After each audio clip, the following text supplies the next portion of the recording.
Hola amigos, aquí con un nuevo video. Esto en apoyo a los videos de cómo ganar dinero en internet sin invertir ni un solo centavo. Si no se suscribieron aún, les aconsejo que lo hagan para que les llegue todo ese material. Estos nuevos videos son mi aporte para los que me escribieron contándome que no les va bien en los negocios ni en lo que emprenden. Por esto es que me di a la tarea de traducir algunos de los libros que me han ayudado muchísimo para abrir esas ataduras y bloqueos mentales que yo tenía. Espero muchísimo que les sirva y escúchenlo una y otra vez hasta que se les quede en el subconsciente. Aclarando, claro, que no tienen que seguir todo al pie de la letra. Hagan como yo, aprovechen todo lo que vaya con su forma de ser y desechen lo que no. Bueno, habiendo dicho esto, empezamos. Como el hombre piensa, así es él. De James Allen. Prefacio. El autor explica que este pequeño volumen es el resultado de la meditación y de la experiencia. Dice él que no es un texto que agote el muy tratado tema del poder del pensamiento. Este librito es sugestivo más que explicativo, siendo su objeto el de estimular a los hombres el descubrimiento y percepción de la verdad de que ellos mismos, cada uno de ellos, son los modeladores de sí mismos, en virtud de los pensamientos que eligen y que estimulan. Que la mente es el maestro, tejedor, tanto de la vestidura interna, el carácter, como de la vestidura externa, las circunstancias. Y que así como han elegido hasta aquí, en la ignorancia y el sufrimiento, puedan ahora hacerlo a la luz del conocimiento y de la felicidad. James Allen. Como el hombre piensa, así es él. Capítulo 1. El pensamiento y el carácter. El aforismo que dice, como el hombre piensa en su corazón, así es él, no solo abarca todo lo referente al ser humano, sino que es tan comprensivo y amplio que se extiende a todas las condiciones y circunstancias de su vida. El hombre es literalmente lo que piensa, siendo su carácter la suma total de todos sus pensamientos. Así como la planta nace de la semilla, y no podría existir sin esta, así todos los actos del hombre nacen de las semillas ocultas de su pensamiento, y no podrán aparecer sin ellas. Esto es igualmente aplicable a aquellos actos llamados espontáneos, o no premeditados, como aquellos que se ejecutan deliberadamente. La acción es la flor del pensamiento, y la alegría o el sufrimiento son sus frutos. De este modo el hombre cosecha los productos dulces o amargos de su propia labranza. El pensamiento nos ha formado lo que somos, por él fue forjado y construido. Si la mente del hombre contiene malos pensamientos, el dolor lo sigue como la rueda tras el buey que la arrastra. Si persevera en pureza de pensamiento, la alegría lo acompaña como su propia sombra. Y esto es inevitable. El hombre no es una creación artificial, sino que se desarrolla por ley. La causa y el efecto son tan absolutos e indesviables en el reino oculto del pensamiento, como lo son en el mundo visible y material. Un carácter noble y perfecto no es obra del favor o de la casualidad, es el resultado natural del continuo esfuerzo en el buen pensar, el efecto de una asociación largamente cultivada con el pensamiento de la perfección. Mediante el mismo proceso, un carácter vil y bestial es el resultado del continuo hospedaje de pensamientos bajos. El hombre se forma o deforma a sí mismo. En la fragua del pensamiento forja las armas para su propia destrucción, como ahí también elabora las herramientas con que construye para sí mansiones celestiales de felicidad, fortaleza y paz. Mediante la buena elección y verdadera aplicación del pensamiento, el hombre asciende a la perfección divina. Mediante el abuso y mala aplicación de él, desciende a un nivel más bajo que el de la bestia. Entre estos dos extremos están todas las graduaciones del carácter, y el hombre es el artífice y señor de ellas. De todas las hermosas verdades restituidas y traídas nuevamente a luz en esta área, ninguna más alentadora o más fecunda en esperanza y valor que esta, que el hombre es el amo de su pensamiento, el formador de su carácter, el hacedor y moldeador de sus condiciones, de su medio ambiente y de su destino. Como poseedor de los atributos de poder, inteligencia y amor, y como señor de sus propios pensamientos, el hombre tiene en sus manos la llave de toda situación y encierra en sí mismo el factor que transforma y regenera mediante el cual puede llegar a ser lo que desea ser. El hombre es siempre el amo, aún en su estado de mayor debilidad y abandono. Pero en su flaqueza y degradación, es amo culpable que gobierna mal su casa. Cuando empieza a reflexionar sobre su condición y a buscar diligentemente la ley sobre la cual está establecido su ser, entonces se convierte en amo juicioso, que dirige sus energías con inteligencia y que forma sus pensamientos teniendo en vista resultados fructíferos. Tal es el amo consciente. El hombre solo puede llegar a serlo descubriendo en sí mismo las leyes del pensamiento, cuyo descubrimiento depende totalmente de la aplicación, el análisis y la experiencia. Solo mediante largas exploraciones y excavaciones se obtiene el oro y los diamantes. Del mismo modo puede el hombre encontrar todas las verdades relacionadas con su ser, cavando profundamente la mina de su alma.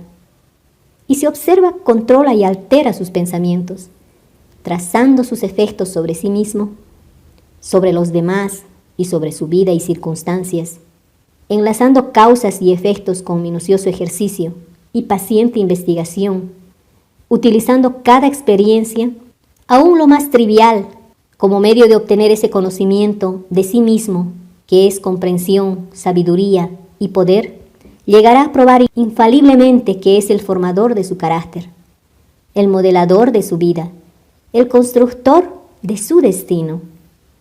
En este sentido, más que ningún otro, es absolutamente cierta la ley que dice: el que busque encontrará, y aquel que golpeare le será abierto. Pues solo con la paciencia, el ejercicio y la asidua insistencia puede el hombre penetrar al templo del conocimiento. Capítulo 2. El efecto del pensamiento sobre las circunstancias. La mente humana es comparable a un jardín, el que puede cultivarse inteligentemente o bien dejarse abandonado. Pero ya sea en una forma o en la otra, inevitablemente tiene que producir. Si no se le siembra con semillas escogidas, abundantes e inútiles malezas brotan en él y siguen reproduciendo su especie. Tal como un jardinero cultiva su terreno manteniéndolo libre de malas hierbas, desarrollando en cambio los frutos y flores que necesita, así puede el hombre cuidar el jardín de su mente, desmalezándolo de todos los pensamientos errados, inútiles e impuros, llevando hacia la perfección el cultivo de las flores y frutos de los pensamientos rectos, útiles y elevados. Siguiendo este procedimiento, tarde o temprano el hombre descubre que él es el maestro, jardinero de su alma, el director de su vida. También descubre dentro de sí las leyes del pensamiento y comprende con exactitud, siempre creciente, cómo operan las fuerzas de los elementos mentales en la formación de su carácter, circunstancias y destino. El pensamiento y el carácter son uno, y como éste solo puede manifestarse y descubrirse gracias a las circunstancias y al medio ambiente. Siempre se observará que las condiciones de vida de una persona están en relación armónica con su estado interno o mental. Esto no significa que las circunstancias en que se encuentra en un momento dado sea la indicación de todo su carácter, pero sí que esas circunstancias están tan íntimamente relacionadas con algún elemento vital de su propio pensamiento, que por el momento dichas circunstancias son indispensables para su desarrollo. Toda persona se encuentra en la situación en que está en virtud de la ley que gobierna su ser. Los pensamientos que ha amalgado en su carácter la han conducido a esa situación. En la disposición de su vida no hay ningún elemento de casualidad, sino que todo es el resultado de una ley que jamás hierra. Esto es tan cierto en aquellos que se sienten fuera de armonía con lo que los rodea, como también en aquellos que se sienten satisfechos de las condiciones en las cuales se encuentran. El hombre, como ser sujeto al progreso y a la evolución, se encuentra en una situación actual, sea cual sea, para que aprenda que él es susceptible de crecimiento, es decir, de desarrollo, y a medida que aprenda la lección espiritual que cualquier circunstancia encierra para él, ésta desaparece y da lugar a otras. Las circunstancias maltratan al hombre mientras éste se cree víctima de condiciones externas. Pero cuando llega a comprender que él es un poder creador y que puede gobernar el terreno y las semillas ocultas de su ser, de donde brotan las circunstancias, entonces llega a ser el verdadero dueño de sí mismo.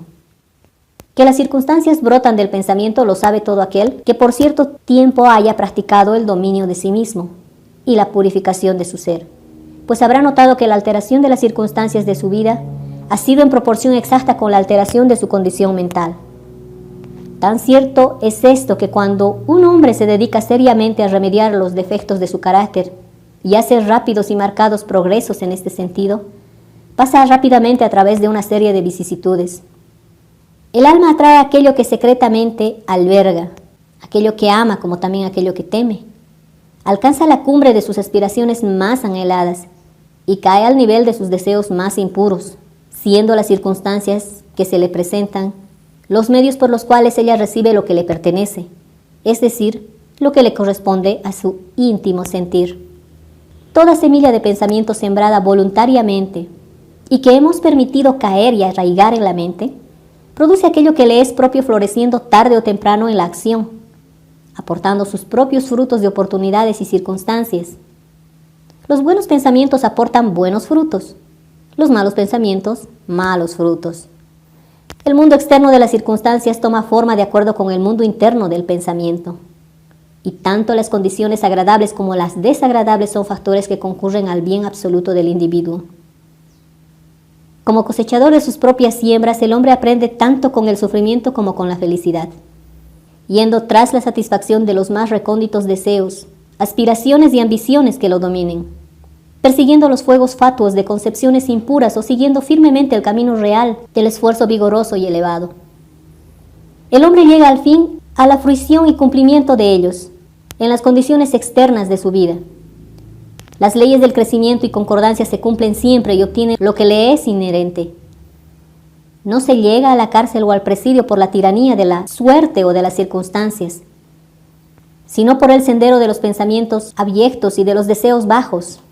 Ni tampoco un hombre de mente pura cae súbitamente en el crimen, bajo la presión de una mera fuerza externa. El pensamiento criminal desde tiempo atrás fue secretamente alentado en su corazón, y la hora de la oportunidad reveló su acumulado poder. Las circunstancias no hacen al hombre, lo revelan a sí mismo.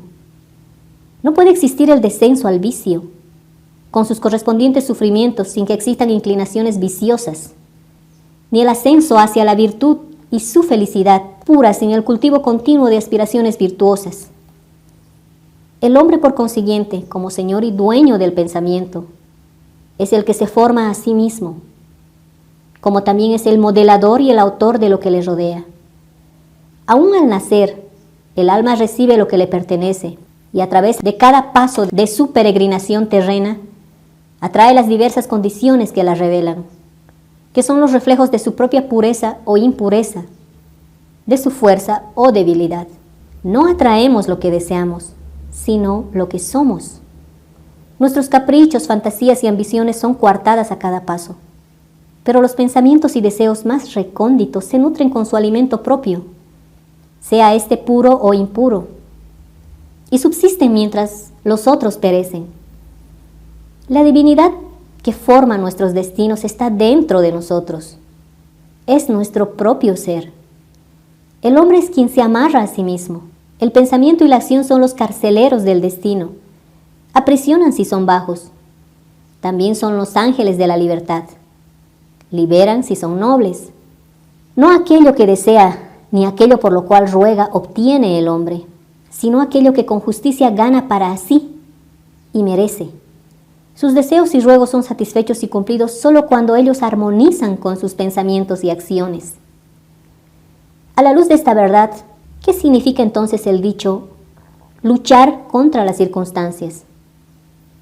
Significa que el hombre se subleva continuamente contra su efecto externo, mientras sigue alimentando y preservando la causa de él en su corazón. Esta causa puede tomar la forma de un vicio o de un defecto consciente, o bien de una debilidad inconsciente. Pero sea cual fuere obstinadamente, entraba los esfuerzos de su poseedor, clamando de este modo porque se remedie el mal. Todos ansían mejorar las circunstancias, pero nadie está dispuesto a mejorarse a sí mismo. Por consiguiente, siguen ligados a sus males. Aquel que no retrocede ante el sacrificio nunca dejará de realizar el anhelo de su corazón. Esto es tan cierto de las cosas materiales como de las espirituales. Aun aquel cuyo único fin es adquirir riqueza debe estar preparado para hacer grandes sacrificios personales antes de poder lograr su objeto. Con cuanta mayor y razón aquel que desea llegar a realizar una vida poderosa y serena. He aquí un hombre miserablemente pobre anhela mejorar de situación. Sin embargo, esquiva el trabajo y considera justificado el tratar de engañar a quien lo emplea, alegando que su sueldo es insuficiente. Un hombre como este no comprende ni los más sencillos rudimentos de aquellos principios que son la base de la verdadera prosperidad.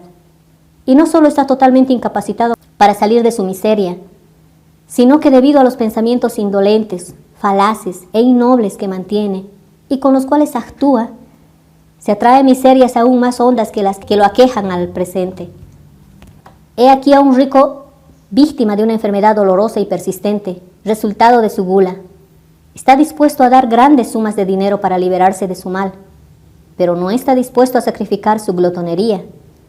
Quiere satisfacer su gusto por los manjares suculentos y antinaturales, y al mismo tiempo tener salud.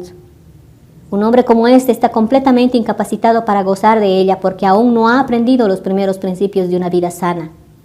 También tienen a un contratista que adopta medidas torcidas para evitar el pago del salario reglamentario y con la esperanza de hacer mayores ganancias reduce el jornal de sus trabajadores.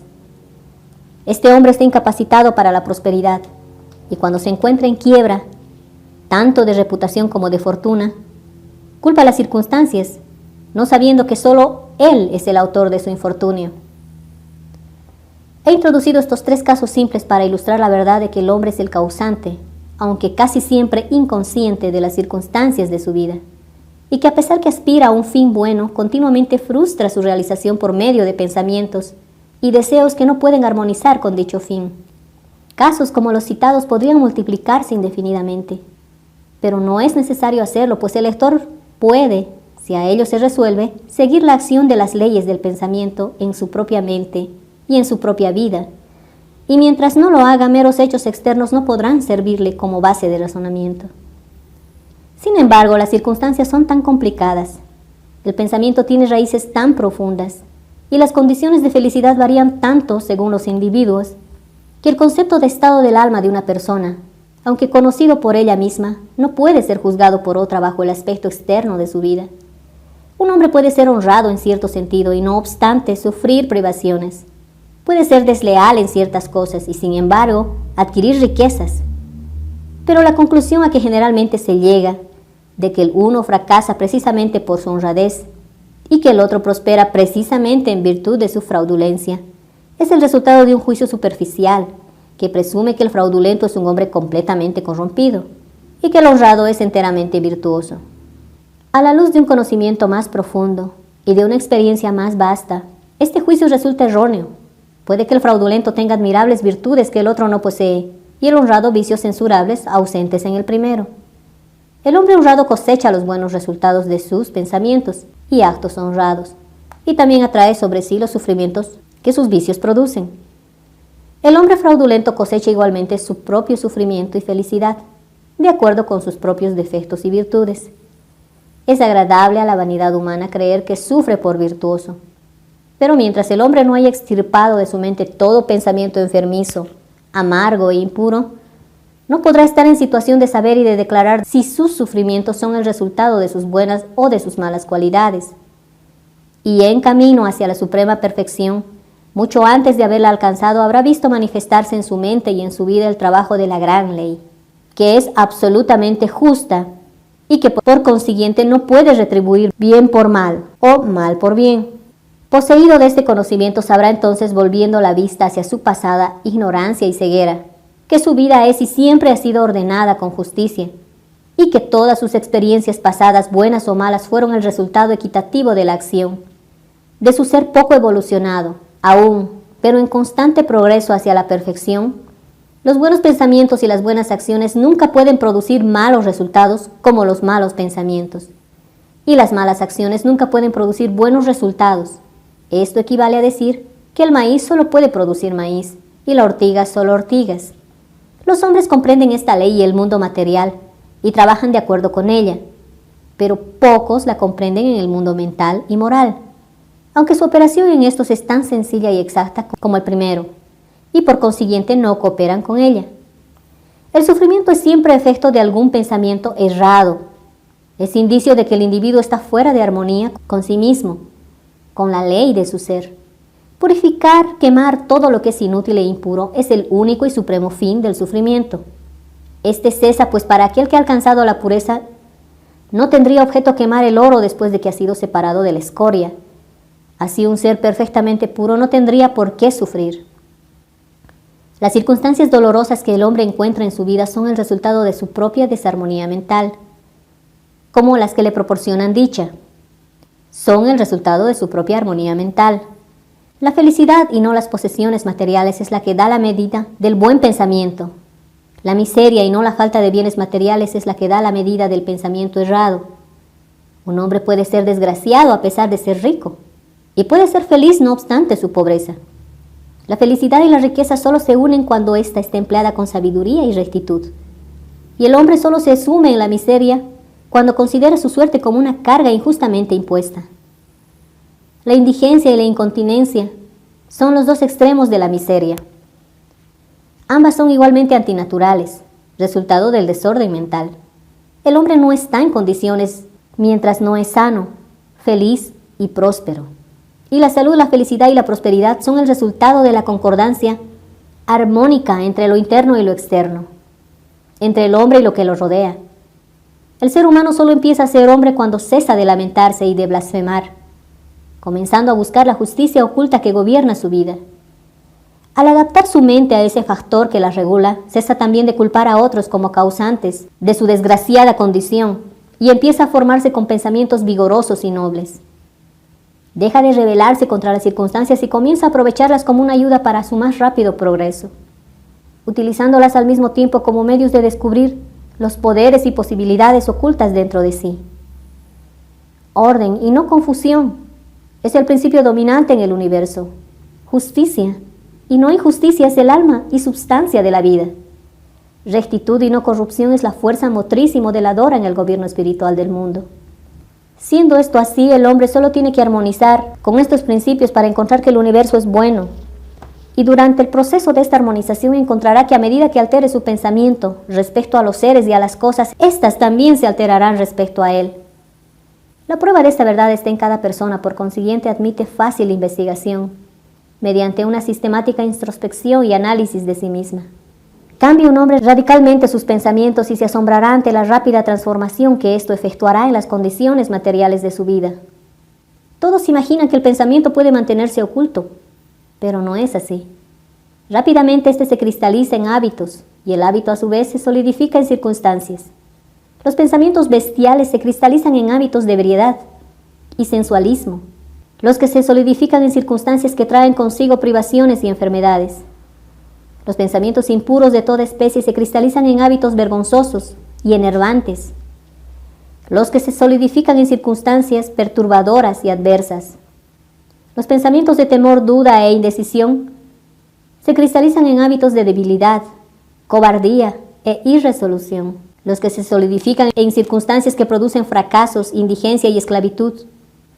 Los pensamientos de pereza se cristalizan en hábitos de desaseo e impureza, los que se solidifican en circunstancias que sumen en la inmundicia y la mendicidad.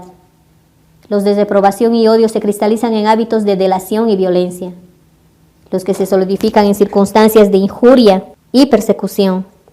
Los pensamientos egoístas de toda especie se cristalizan en hábitos interesados, los que se solidifican en circunstancias más o menos angustiosas. Por otra parte, todos los pensamientos hermosos se cristalizan en hábitos de gracia y bondad, los que se solidifican en circunstancias alegres y risueñas. Los pensamientos puros se cristalizan en hábitos de temperancia y dominio de sí mismo, los que se solidifican en reposo y paz. Los de valor, confianza y decisión en hábitos viriles, que se solidifican en éxito, abundancia y libertad. Los enérgicos en hábitos puros e industriosos, que se solidifican en circunstancias agradables.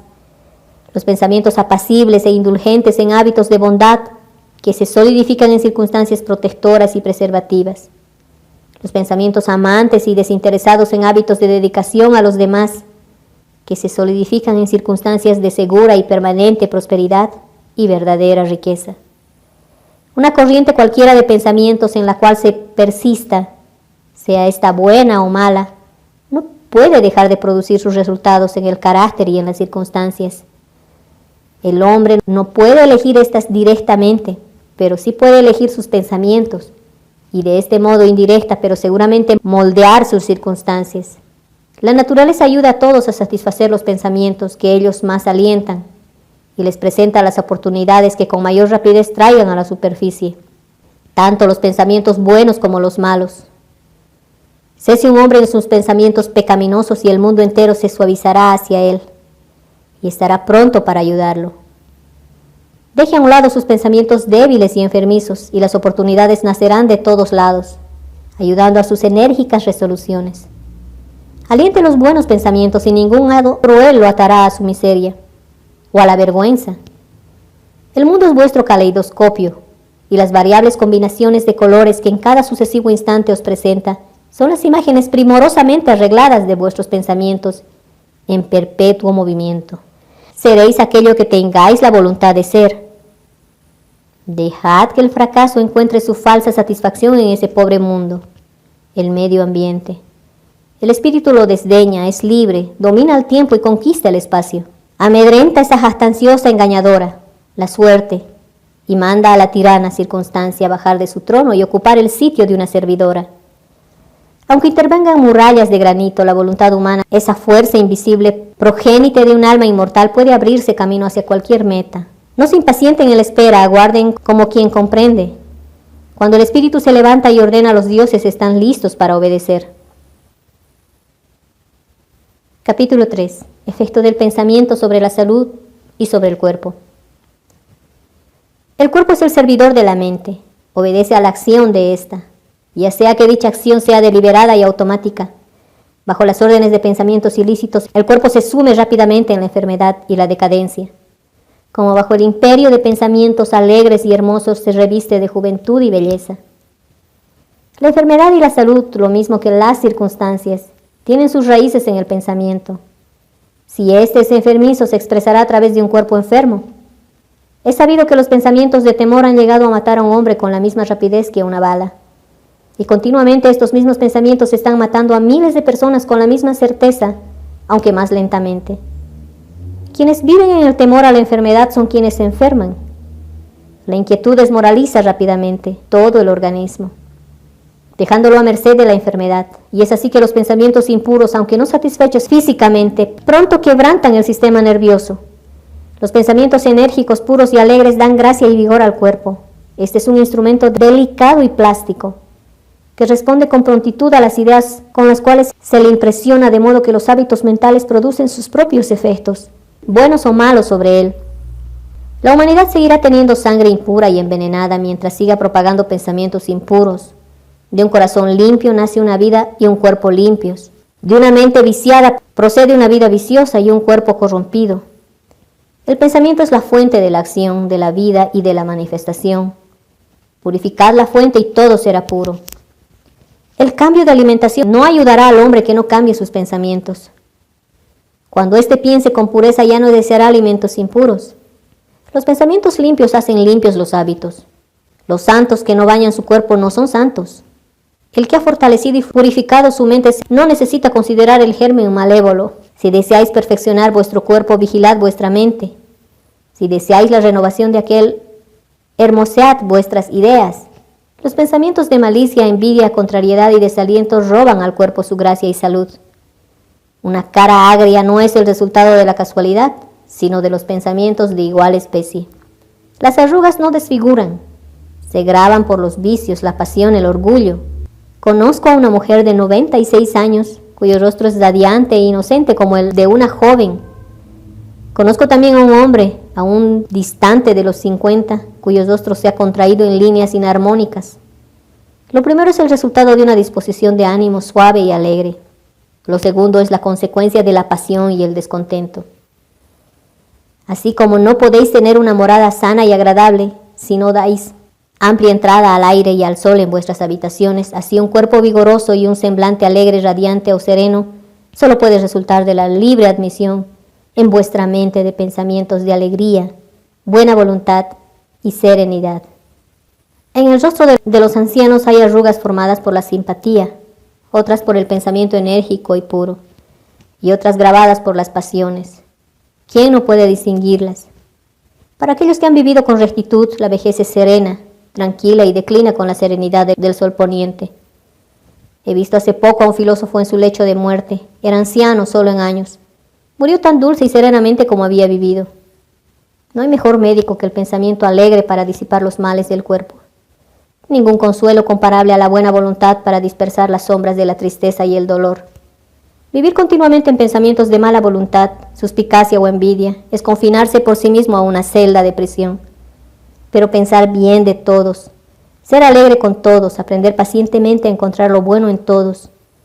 Tales son los pensamientos generosos que forman la portada del cielo. ¿Quién vive en pensamientos de paz para con todos ha de sentirla en sí en toda su plenitud? Capítulo 4. El pensamiento y el propósito. Mientras el pensamiento no se una al propósito, no habrá obra inteligente y efectiva. En la mayoría de las gentes, la barca del pensamiento va a la aventura, sobre el océano de la vida.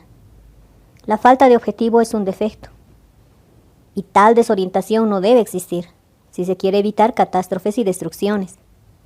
Aquellos que no tienen un propósito primordial en su vida, caen fácil presa de las preocupaciones mezquinas, temores y aflicciones, todo lo cual revela debilidad y conduce con la misma certeza que las faltas premeditadas, aunque por diverso camino, al fracaso, al sufrimiento, a la desgracia, pues la debilidad no puede persistir en un universo generador de energías. El hombre debe concebir en su corazón un propósito lícito y dedicarse a su consecución.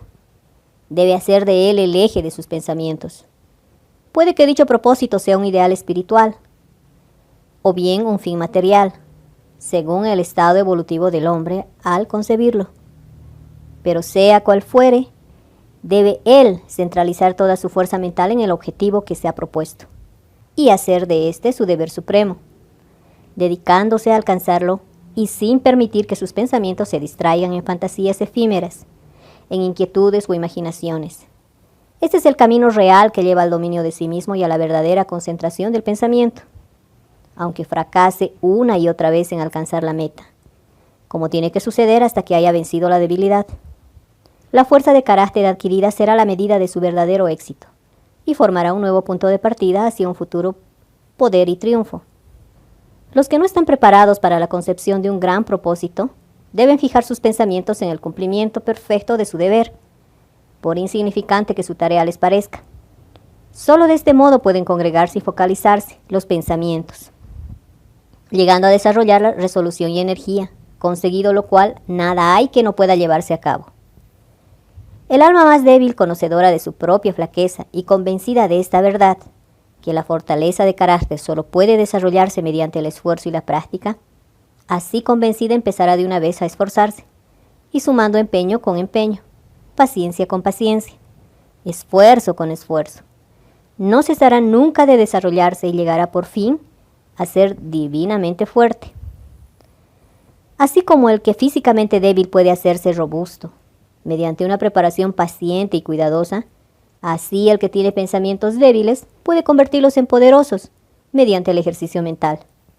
Dejar a un lado la indecisión y la debilidad y pensar con propósito es ingresar a las filas de los fuertes, que solo ven en el fracaso uno de los senderos hacia el logro de la meta, que ponen a su servicio todas las condiciones y que piensan vigorosamente, intentan intrépidamente y realizan sus fines con maestría. Una vez concebido el propósito, debe trazarse mentalmente un camino recto hacia su realización y seguirlo sin mirar ni a uno ni a otro lado. Las dudas y los temores deben excluirse rigurosamente. Son elementos desintegrantes que quebrantan la línea recta del esfuerzo, torciéndola y haciéndola ineficaz, inútil. Los pensamientos de temor y de duda jamás construyen y jamás pueden hacerlo. Siempre conducen al fracaso. El propósito, la energía, el poder de acción, como todos los pensamientos vigorosos, cesan cuando la duda y el temor se introducen en la mente. La voluntad de hacer algo nace del conocimiento de que podemos hacerlo. La duda y el temor son los grandes enemigos del conocimiento, y el que los estimula, el que no los destruye, se contrarresta a sí mismo a cada paso. El que ha vencido la duda y el temor ha vencido el fracaso. Cada uno de sus pensamientos está aliado al poder. Todas las dificultades las aborda valientemente y las vence con sabiduría. Siembra sus propósitos con oportunidad y ellos florecen y producen frutos que no caen al suelo antes de su madurez. El pensamiento unido intrépidamente al propósito se hace fuerza creadora. El que sabe esto está listo para llegar a ser algo superior a un simple atado de pensamientos vacilantes y sensaciones volubles. El que hace esto ha llegado a ser dueño consciente y talentoso de sus poderes mentales. Capítulo 5. El factor pensamiento en la obra. Todo lo que un hombre hace y todo lo que deja de hacer es el resultado directo de sus propios pensamientos. En un universo perfectamente ordenado, donde la falta de equilibrio implicaría una destrucción completa, la responsabilidad individual tiene que ser absoluta. Cada uno es responsable de su propia debilidad o energía, de su propia pureza o impureza, condiciones que se generan por acción propia y no ajena, como se suele presumir, y que solo pueden ser modificadas por el que las engendra. Toda condición es propia del que la posee. Su felicidad o su desgracia vienen de sí mismo. Como piensa, así es él. Como siga pensando, así seguirá siendo. El fuerte no puede ayudar al débil si éste no lo desea. Y en todo caso, el débil tiene que llegar a ser fuerte por sí mismo. Por su propio esfuerzo tiene que desarrollar la energía que admira en otro. Nadie sino él puede modificar su condición. Ha sido costumbre pensar y decir: si muchos hombres son esclavos, es porque existe un opresor. Odiémoslo. Hoy día, sin embargo, hay entre un número creciente de personas la tendencia a invertir este juicio y decir: existe un opresor porque muchos son los esclavos. Despreciemos a los esclavos. La verdad es que esclavos y opresor son cooperadores en la ignorancia, y que aparentando atormentarse los unos a los otros, en realidad solo se atormentan a sí mismos. El conocimiento perfecto constata la acción de la ley en la debilidad del oprimido y en el mal aplicado poder del opresor. El amor perfecto, viendo el sufrimiento que ambas condiciones implican, no condena ni al uno ni al otro. La compasión perfecta abraza tanto al opresor como al oprimido. El que ha vencido la debilidad y ha dejado a un lado todo pensamiento egoísta, no pertenece ni a los opresores ni a los oprimidos. Es libre. El hombre solo puede levantarse, vencer y hacer obra, elevando sus pensamientos, y solo negándose a ello puede permanecer débil, abyecto y miserable. Antes de que pueda llevar algo a cabo, aunque sea lo más material, tiene que elevar su pensamiento por sobre la esclavitud de sus satisfacciones inferiores. Puede que no necesite renunciar a toda animalidad y egoísmo para llegar al éxito, pero en parte al menos tendrá que sacrificar estos goces de su baja naturaleza.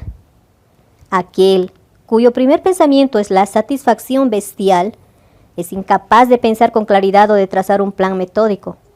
Nada puede descubrir en sí ni desarrollar sus recursos latentes. Por esto fracasa en cualquier empresa. Si no ha empezado por controlar varonilmente sus pensamientos, no está en situación de controlar negocios, ni de asumir serias responsabilidades. No está apto tampoco para actuar independientemente, ni valerse solo. Mas estas limitaciones de su capacidad solo dependen de los pensamientos que elija. No puede haber progreso, ni obra, ni sacrificio, y el éxito siempre está en relación directa con la magnitud de aquel, o sea, con la cantidad sacrificada de pensamientos confusos de naturaleza animal, para fijarse en cambio la mente en el desarrollo del plan elegido, fortificando así la resolución y la confianza en sí mismo. Mientras más se eleve el pensamiento, mientras más varonil, recto y noble se haga el hombre, mayor será su éxito y más fructífera y duradera su obra. El universo no favorece a los codiciosos, a los fraudulentos ni a los viciosos, aunque mirando solo la superficie de la vida a veces parece ser así. Ayuda a los honrados, a los magnánimos, a los virtuosos. Los grandes maestros de todas las épocas así lo han declarado en distintas formas, y para probarlo y saberlo solo hay que empeñarse en hacerse más y más virtuoso, mediante la elevación del pensamiento. Los progresos intelectuales son el resultado de la idea consagrada en la investigación del conocimiento, de lo bello y la verdad, y de la verdad en la vida y en la naturaleza. Pueden estos progresos estar unidos a veces a la vanidad y a la ambición, pero no son ellos el resultado de esas características, sino de largo y arduo esfuerzo y de pensamientos puros y generosos. Los progresos espirituales son la consumación de sagradas aspiraciones. El que vive constantemente en la concepción de pensamientos nobles y elevados, que solaza su mente en la pureza y la generosidad, llegará a ser con la misma certeza con que el sol llega a su cenit o la luna a su plenitud. Noble y sabio en carácter, elevándose a una posición de influencia y de bien. La obra de cualquier índole que sea es siempre la coronación del esfuerzo, la diadema del pensamiento, mediante la ayuda del control de sí mismo, de la resolución, de la pureza, de la rectitud y del pensamiento bien dirigido. El hombre asciende. Bajo la influencia de la animalidad, de la indolencia, de la impureza y de la corrupción, de la confusión del pensamiento, el hombre desciende. ¿Puede un hombre alcanzar un gran éxito en el mundo y aún llegar a elevadas alturas en el plan espiritual y de nuevo caer en la debilidad y la miseria por dejar que lo posean pensamientos vanidosos, egoístas y corrompidos? Las victorias alcanzadas mediante el buen pensar solo pueden mantenerse por la vigilancia. Muchos se descuidan una vez asegurado el éxito y rápidamente vuelven a caer en la falta. Toda obra, ya sea en el mundo material, en el intelectual o en el espiritual, es el resultado del pensamiento dirigido hacia un fin determinado. Está gobernada por una misma ley y sujeta a un mismo método. La única diferencia consiste solo en la índole del fin que se persigue. El que poco desea, poco tendrá que renunciar. El que a mucho aspira, mucho tendrá que sacrificar. A grandes alturas, grandes sacrificios. Capítulo 6. Visiones e ideales. Los idealistas son los salvadores del mundo. Así como el mundo visible se sostiene en el invisible, así como los hombres a través de todas sus pruebas, sus faltas e inclinaciones sórdidas, se nutren de las hermosas visiones de los soñadores solitarios. La humanidad no puede olvidar sus idealistas. No puede dejar que los sueños de estos palidezcan y mueran. Vive en ellos. Sabe que esos sueños son las realidades, que algún día contemplará y conocerá. Compositores, escultores, poetas, pintores, profetas, sabios. He aquí los constructores del más allá, los arquitectos del cielo. El mundo es hermoso porque ellos han vivido. Sin ellos la humanidad fatigada perecería. El que alimenta una hermosa visión, un noble ideal, lo verá realizado algún día. Colón acariciaba la idea de otro mundo y lo descubrió. Copérnico nutría la visión de una multiplicidad de mundos y de un universo más amplio, y lo reveló. Buda alentaba el ensueño de un mundo espiritual, de belleza impecable y perfecta paz, y entró en él.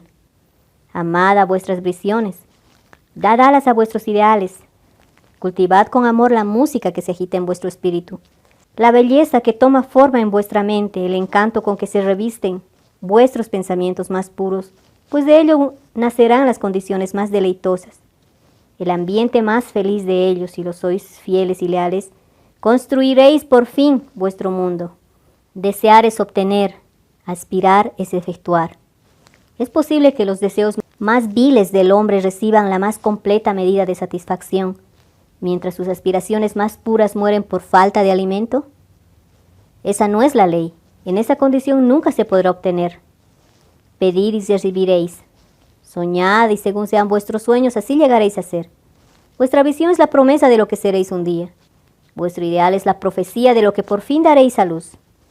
La obra más grande no fue al principio, sino un sueño.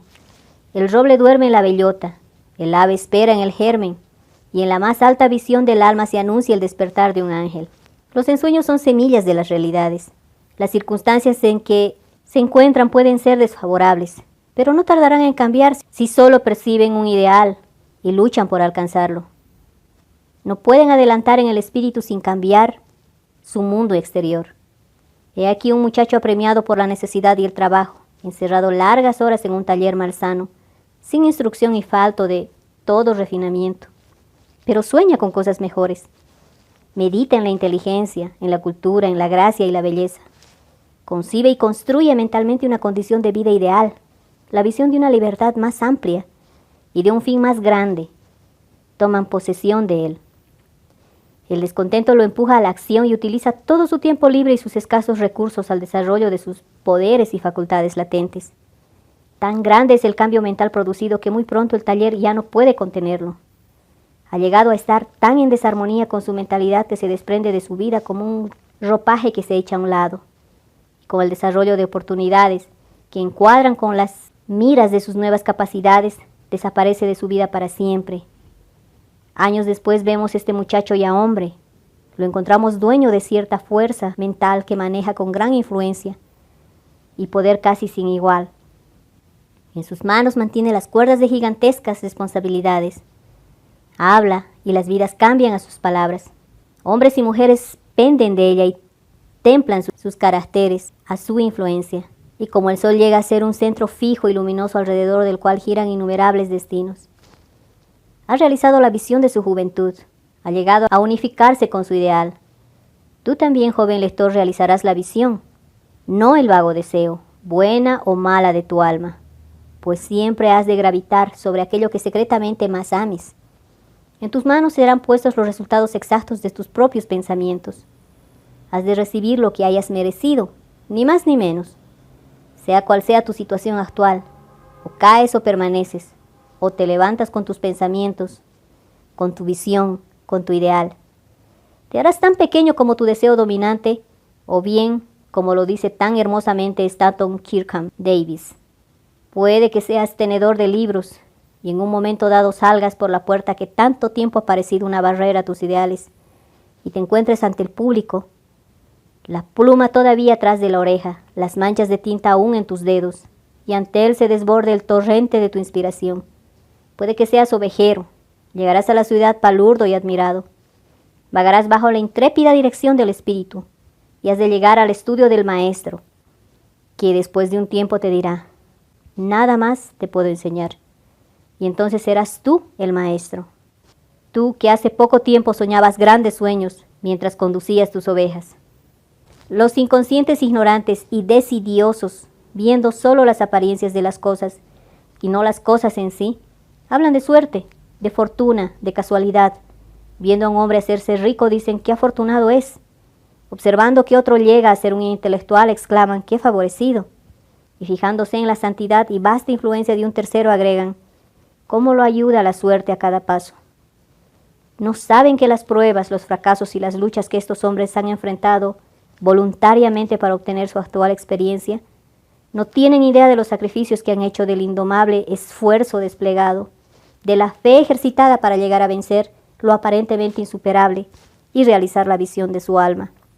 No saben de la oscuridad y de las angustias, solo ven la luz y la alegría y lo llaman suerte. No ven la larga y penosa jornada, sino que solo contemplan la meta agradable y la llaman buena fortuna. No comprenden el procedimiento, sino que perciben el resultado y lo llaman casualidad.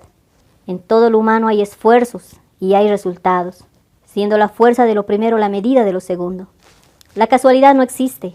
Dones, poderes, posesiones materiales, intelectuales o espirituales, todos son frutos del esfuerzo. Son pensamientos ya completos, fines cumplidos, visiones realizadas. La visión que glorifican en su mente, el ideal que entronizan en su corazón. Esto es lo que formará su vida. Esto es lo que van a llegar a ser. Capítulo 7. Serenidad. La serenidad mental es una de las hermosas joyas de la sabiduría. Es el resultado de un largo y paciente esfuerzo en el control de sí mismo. Su presencia indica madura experimentación y un conocimiento más corriente de las leyes y operaciones del pensamiento. Y un conocimiento más que corriente de las leyes y operaciones del pensamiento.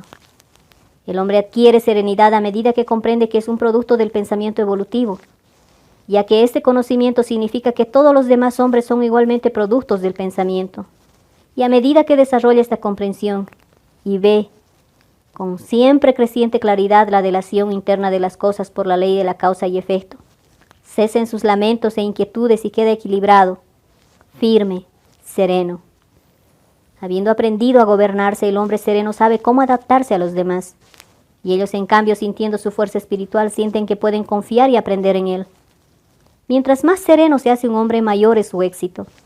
Su influencia, su poder para el bien Hasta el simple mercader encontrará que su prosperidad comercial aumenta a medida que desarrolla mayor ecuanimidad y control en sí mismo, pues la gente siempre prefiere tratar con una persona cuyo carácter sea equilibrado. Siempre se ama y venera al hombre fuerte y sereno. Es como un árbol frondoso en una tierra sedienta y como la roca protectora en una tempestad. ¿Quién no ama un corazón tranquilo, un carácter complaciente, una vida equilibrada? Llueva o brille el sol, advengan cambios o vicisitudes. Los que poseen estas bendiciones siguen siempre los mismos, afables, serenos, tranquilos. Esa exquisita regularidad de carácter que llamamos serenidad es la última lección de cultura que aprovechar. Es el florecer de la vida, la fructificación del alma. Es tan valiosa como la sabiduría y más deseable que el oro. Qué insignificante parece el mero correr tras el dinero comparado con una vida serena, una vida que vive en pleno océano de verdad, bajo las olas, fuera del alcance de las tempestades, en la calma eterna.